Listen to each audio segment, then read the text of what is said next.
할렐루야. 오늘은 1월 30일 목요일입니다. 설 명절 연휴에도 정시 매일 예배 함께한 성도님들 한 분 한 분 사랑하고 축복합니다. 다 같이 사도신경으로 우리의 신앙을 고백하며 예배의 자리로 나가겠습니다. 전능하사 천지를 만드신 하나님 아버지를 내가 믿사오며 그 외아들 우리 주 예수 그리스도를 믿사오니 이는 성령으로 잉태하사 동정녀 마리아에게 나시고 본디오 빌라도에게 고난을 받으사 십자가에 못 박혀 죽으시고 장사한 지 사흘 만에 죽은 자 가운데서 다시 살아나시며 하늘에 오르사 전능하신 하나님 우편에 앉아 계시다가 저리로서 산 자와 죽은 자를 심판하러 오시리라. 성령을 믿사오며 거룩한 공예와 성도가 서로 교통하는 것과 죄를 사하여 주시는 것과 몸이 다시 사는 것과 영원히 사는 것을 믿사옵나이다. 아멘. 다 같이 찬송가 284장 오랫동안 모든 죄 가운데 빠져 우리 함께 찬송하겠습니다.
오늘 우리에게 주시는 하나님의 말씀은 요한복음 8장 31절에서 36절까지의 말씀입니다.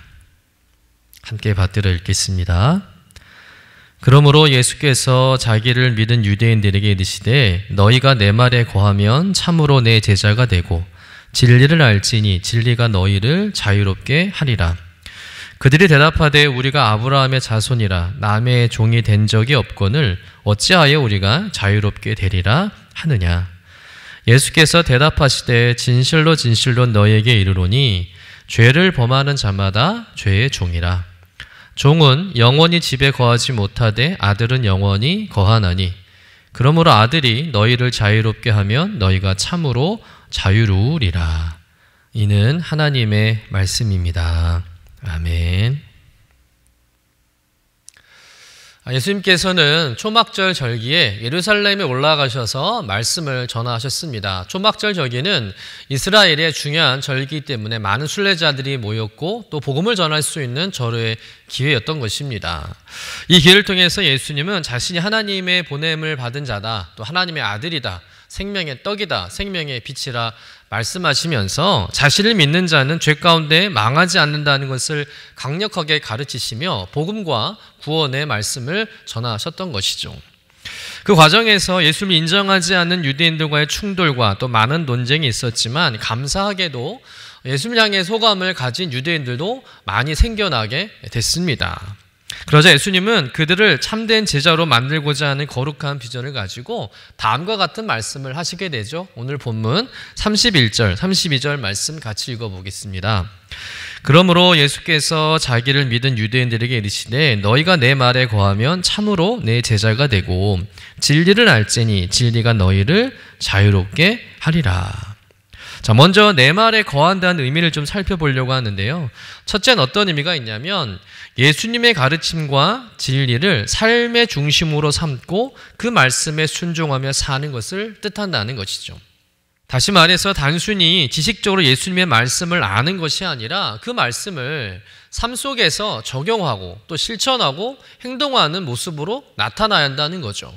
이 말씀은 곧 참된 제자도와 연결이 되며 예수님을 믿는 신앙이 단순히 입술로 끝나는 것이 아니라 삶의 변화와 열매로 나타나야 한다는 것입니다. 두 번째는 어떤 의미가 있냐면 지속적인 관계와 믿음의 연속성을 뜻합니다. 자, 거한다는 말은 헬라어 메노란 단어인데요. 이 말씀은 계속 머물다, 또 지속적으로 관계를 유지하다라는 뜻을 가지고 있습니다. 따라서 예수님의 말씀에 거한다는 것은 단발적인 믿음이 아니라 이례적인 믿음이 아니라 지속적으로 예수님의 말씀 안에 머물며 예수님과 관계를 이어가는 것을 뜻한다는 것이죠. 이는 예수님과의 깊은 연결과 동행하는 삶을 나타내며 그분의 말씀 안에서 신앙의 뿌리를 내리고 흔들리지 않는 믿음을 유지하는 것을 의미합니다. 이렇게 예수님이 참된 제자는 단순히 예수님을 믿는다고 되는 것이 아니라는 거죠. 예수님의 말씀을 삶의 중심에 두고 그 말씀에 순종하며 예수님과 지속적으로 동행하는 제자가 예수님의 참된 제자가 된다는 말씀을 하고 있는 겁니다.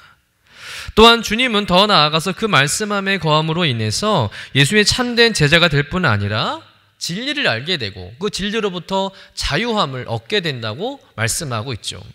진리를 알지니 진리가 너희를 자유롭게 하리라. 자, 이 말씀에서의 진리는 단순한 철학적, 논리적 진리를 말씀하는 게 아니에요. 이 진리는 곧 예수님 자신을 의미합니다. 여러분, 예수님은 우리들의 참된 진리이심을 믿습니다. 영원 불변하고 시대와 공간을 초월해서 진리는 오직 예수 그리스도 한 분뿐임을 믿으시길 간절히 축원합니다.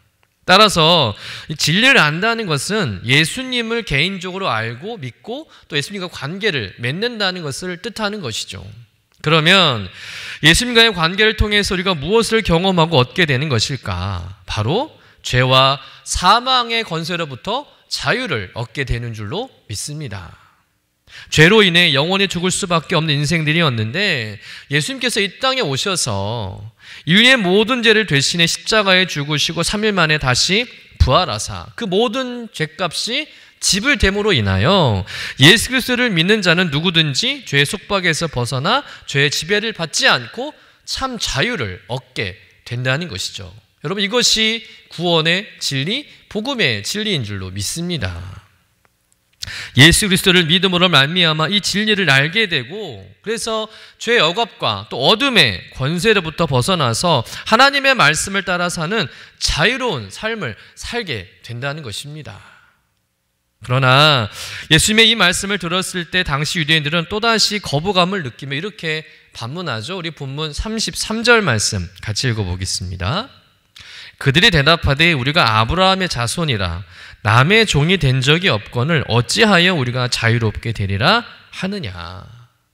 종도 아니고 또 종된 적도 없는 자신들에게 어째서 자유롭게 되리라 하는 그런 엉뚱한 이야기를 하느냐라고 예수님께 또 따지고 반문하는 겁니다. 그러나 여러분, 그들이 정말 남의 종이 된 적이 없었던 것일까요? 그 말이 맞는 말일까요? 아니죠. 그들의 말이 틀렸습니다. 지금 유대인들은 지나친 선민의식과 민족적인 편견 때문에 역사를 보는 눈이 가려져 있는 거예요. 그들은 과거 애굽에서 400년 동안 노예생을 한 적이 있습니다. 또 바벨론에서 70년 동안 포로생을 한 적도 있어요. 그리고 지금도 로마의 속국으로 노예와 같은 삶을 살고 있는 것이 그들의 현실입니다. 그런데 그런 역사 속에서 종으로 노예 생활한 것이 얼마나 많은데 자신들은 자유인이다, 노예된 적이 없다라고 말하고 있다는 것이죠. 물론 이스라엘 민족들은 적의 침략을 받을 때마다 종되기를 거부하고 격렬한 저항운동을 한 것은 사실입니다. 지금 유대인들이 말한 의미는 뭐냐면 자신들은 정치적으로는 다른 나라의 종이 된 적이 있었지만 그럼에도 불구하고 자신들은 아브라함의 자손이라는 강한 긍지와 자부심으로 마음만은 남의 종이 된 적이 없다라고 말하고 있는 것이죠. 다시 말해서 유대인들은 이런 선민의식으로 정신적인 자유를 누리고 있었다는 겁니다.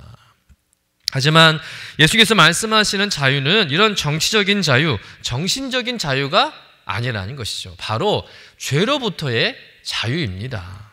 예수님께서는 이스라엘 백성들을 억누르는 죄의 사슬을 보고 계신 거예요. 이것은 정치적인 억압보다 더 심각한 억압입니다. 바로 죄의 억압이죠. 정치적으로는 노예 생태가 아니라고 주장할 수 있을지 모르겠지만 그럼에도 불구하고 유대인들은 여전히 죄의 지배를 받고 있는 노예의 삶을 살고 있다는 거예요. 사실 유대인뿐만 아니라 우리 모든 인간은 다 죄의 노예입니다. 죄의 종이죠. 예수님께서 34절에 하시는 말씀이 그 말씀이죠. 우리 34절 말씀을 좀 같이 읽어보겠습니다. 예수께서 대답하시되 진실로 진실로 너희에게 이르노니 죄를 범하는 자마다 죄의 종이라. 예수님은 유대인들을 향해서 죄를 범하는 자마다 죄의 종이다라는 사실을 알려주고 계십니다. 아담의 타락으로 말미암아 이 세상에 죄가 들어왔고 모든 인간은 죄의 종이 되었다는 것이죠. 모든 사람이 죄를 범하였으며 하나님의 영광에 이르지 못하게 된 것입니다. 여러분, 이것이 우리의 실존이라는 것이죠. 인간은 모두가 다 죄인입니다. 인간은 결코 누구도 죄에서 자유롭거나 죄에서 벗어날 수 없다는 것입니다. 여러분, 죄가 얼마나 우리를 구속하고 얽매이게 합니까? 죄로 인해서 마음의 평화도 기쁨도 잃어버리고 사는 일이 얼마나 많냐는 거예요. 사람이 죄를 한 번 지으면 죄는 그 사람을 끝까지 추적하고 결박합니다. 우리가 잘 아는 예화 중에 형제가 방에서 놀고 있었는데 동생이 너무 장난을 심하게 치는 바람에 아빠가 가장 수종하게 여기는 도자기가 떨어져서 깨진 거예요. 아주 비싼 도자기였습니다. 순간 동생은 아빠에게 솔직하게 말하면 혼날 것 같으니까 겁을 먹고 어쩔 줄 몰라 하는데 옆에 있던 형이 비밀로 해주겠다고 하면서 이 도자기를 겨우겨우 다시 붙여가지고 깨지지 않는 쪽이 보이게 하고는 아무 일도 없었던 것처럼 일을 꾸민 거죠. 그런데 문제는 이 일 이후로 형과 다툼이 있거나 형이 곤란한 일이 생기면 동생에게 다 떠넘기는 겁니다. 동생을 협박하는 거예요. 형 말 안 들으면 아빠한테 이를 거야? 이러면서 형이 동생을 협박하는 겁니다. 동생을 괴롭히고 동생을 이용하고 동생한테 심부름을 다 시키는 거예요. 완전 형의 종처럼 살게 된 것이죠. 동생은 너무 억울하지만 도자기를 깨고 숨긴 그 죄 때문에 어떻게 할 수도 없었습니다. 그러던 어느 날 또 형과 다툼이 생긴 거예요. 형이 또 도자기를 걸고 넘어진 겁니다. 하지만 더 이상 참을 수 없었던 동생은 아빠한테 가서 자신의 잘못을 솔직하게 고백하게 되죠. 그런데 아빠의 반응이 너무 의외였습니다. 알아, 아빠는 다 알고 있었어. 다음부터는 솔직하게 말해주렴. 그리고는 끝인 거예요. 아무 일도 일어나지 않은 겁니다. 너무 싱겁게 끝이 난 거죠. 그 순간 동생은 다시 기가 살기 시작했습니다. 왜냐하면 그 지독한 종살이가 끝났기 때문이죠.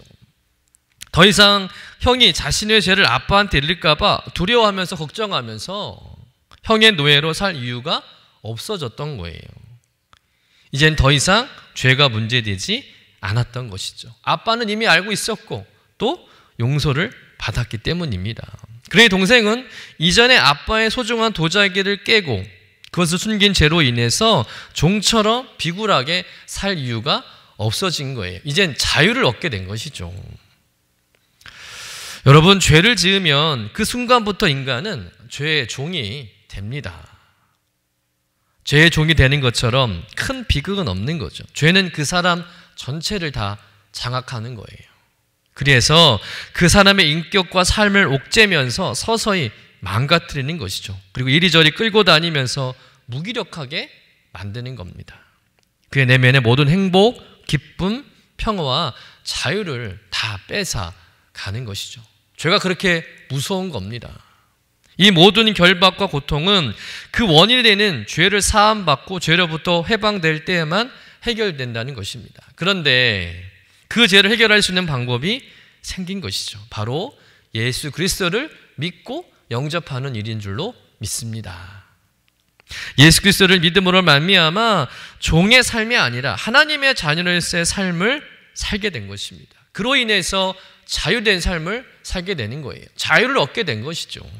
여러분, 예수님에게는 죄를 사할 권세가 있는 줄로 믿습니다. 왜냐하면 예수님은 하나님의 아들이기 때문이죠.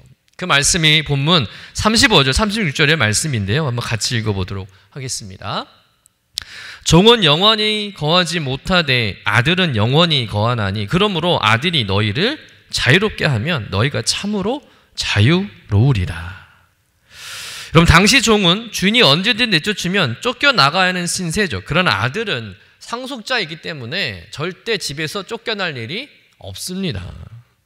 여기서 종은 무엇을 상징하냐면 구약의 율법을 상징한다고 볼 수가 있어요. 여러분, 율법에는요 한계가 있습니다. 아무리 율법이 좋은 것이나 할지라도 율법이 인간에게 완전한 자유를 줄 수 없다는 거예요. 반대로 여기서 아들은 예수 그리스도를 상징합니다. 그럼 예수 그리스도는 하나님의 아들이죠. 그분은 누구든지 자유케 할 수 있다는 거예요. 그리고 그 자유는 완전한 자유라는 것입니다. 여러분, 만약에 종이 누군가에게 자유를 준다고 했을 때 그것은 진정한 자유가 될 수 있는 권한이 없습니다. 왜냐하면 자기도 종인데 누구를 자유케 할 수 있겠냐는 거예요. 그러나 아들의 경우에는 그 집 주인의 아버지와 동일한 권한을 가지고 있기 때문에 아들이 자유케 되면 그 종은 자유함을 얻게 되는 것이죠. 다시 말해서 모세가 전해준 율법이 종과 같아서 우리에게 완전한 자유를 줄 수는 없지만 아들이신 예수님이 오셔서 전해주신 그 복음은 우리를 죄에서 자유케 하는 권세와 능력이 있다는 거예요. 우리를 자유케 하는 능력이 예수님께 있다는 것이죠. 예수님이 오셔서 선포해 주신 그 구속의 진리, 곧 복음의 진리를 믿는 자는 죄로부터 완전한 자유를 얻게 된다는 말씀을 하고 있는 겁니다. 여러분, 하나님은 예수님을 통해서 죄의 노예가 된 우리들을 해방시켜 자유를 얻게 하시는 줄로 믿습니다. 로마서 8장 1절 2절 말씀을 좀 같이 읽어볼까요? 그러므로 이제 그리스도 예수 안에 있는 자에게는 결코 정죄함이 없나니 이는 그리스도 예수 안에는 생명의 성령의 법이 죄와 사망의 법에서 너를 해방하였습니다. 아멘. 여러분, 죄로부터 해방의 권한은 예수님께 있는 줄로 믿습니다. 우리는 그 예수님을 믿는 순간 죄에서 벗어나서 자유케 된다는 거예요. 여러분, 죄로부터의 완전한 자유는 우리 스스로 쟁취할 수 있던 것이 아닙니다. 종교적인 연습이나 율법이나 도덕적인 훈련을 통해서 얻게 되는 것이 아니라는 것이죠. 오직 예수 그리스도의 십자가의 은혜를 통해서만 얻게 되는 줄로 믿습니다. 진리를 알지니 진리가 너희를 자유롭게 하리라. 여러분, 신앙은 진리 대신 예수님을 알고 믿고 만나야 할 줄로 믿습니다. 예수님을 만날 때 우리는 삶의 참 자유를 얻게 되는 것이죠. 오늘 말씀을 잘 이해하시고 마음판에 잘 새기셔서 진리를 알고 그 진리를 경험하고 그 진리로 인해서 마음의 평안과 기쁨을 누리시고 자유케 되는 여러분 되시기를 간절히 축원합니다. 더 이상 죄의 종이 아닌 하나님의 자녀로서의 참된 자유주의 삶을 살아가는 저와 여러분 되시기를 주님의 이름으로 간절히 축원합니다. 기도하겠습니다. 사랑과 은혜가 충만하신 하나님, 오늘 우리가 나눈 말씀을 통해서 주님께 주시는 그 진리와 자유의 깊이를 더 깊이 이해하게 하시니 감사합니다. 주님 말씀에 거하는 참된 제자의 길을 걸어가게 하여 주시옵소서. 주님의 가르침에 순종하게 하시고 또 삶 속에서 그 말씀을 실천할 수 있도록 도와주시옵소서. 우리가 예수님과 지속적으로 동행하며 또 주님과 더욱 친밀한 교제를 누리며 주님 안에서 참된 자유를 누리기를 원합니다. 죄의 종노릇하던 옛사람을 완전히 벗어던지고 하나님의 자녀로 살아가도록 인도하여 주시옵소서. 감사드리며 거룩하신 예수님의 이름으로 기도드립니다. 아멘. 하늘에 계신 우리 아버지여, 이름이 거룩히 여김을 받으시오며 나라가 임하시오며 뜻이 하늘에서 이루어진 것 같이 땅에서도 이루어지이다. 오늘 우리에게 일용할 양식을 주시옵고 우리가 우리에게 죄 지은 자를 사하여 준 것 같이 우리 죄를 사하여 주시옵고 우리를 시험에 들게 하지 마시옵고 다만 악에서 구하시옵소서. 나라와 권세와 영광이 아버지께 영원히 있사옵나이다.